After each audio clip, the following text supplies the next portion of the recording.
You developed Technology Kieswijzer for parliamentary elections. Could you explain what it is and share some key findings from your research? Yeah. So in the Netherlands, we have a lot of electoral compasses. So those are websites, voting tools which you can use when you want to orientate on which political party you should vote. And they are pretty big in the Netherlands. So almost everyone, so we have like 11 million people who are eligible to vote, and around 8 million people use this one particular voting tool. But there were like 30 different questions, but none of them was about digital technology. While it's a mega important subject, obviously, not only when we talk about the voting process and the role of AI, but also when it comes to education, healthcare, etc. Technology is everywhere.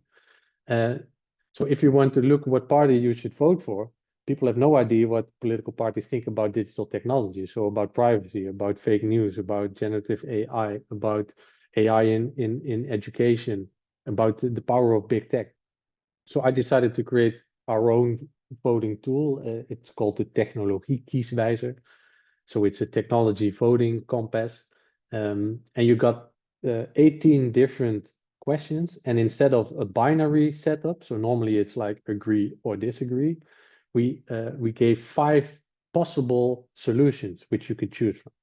So for example, how should we combat disinformation, or who is responsible for the spread of disinformation?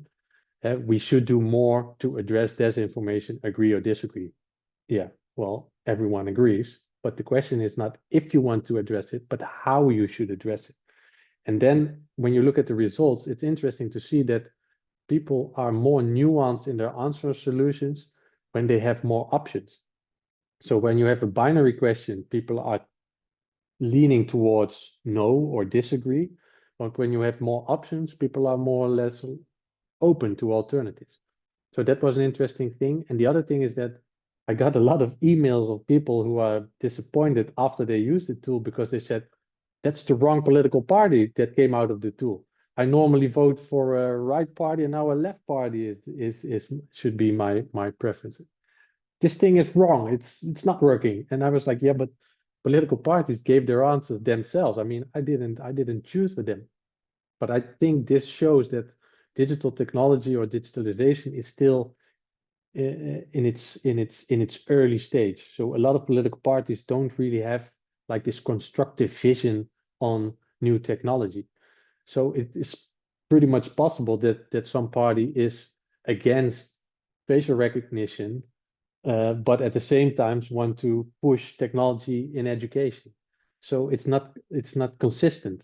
And I also think that digital technology, when you compare it to sustainability, for example, you have this in your gut feeling, you know, okay, this is a left statement and this is a right statement. But with technology, what's a left point of view when it comes to technology, or what is a right point of view when you look at technology? So I think we still need a few more years that political parties have like a concrete vision on technology, and then they could also address this to their voters, and voters are also really helped by it.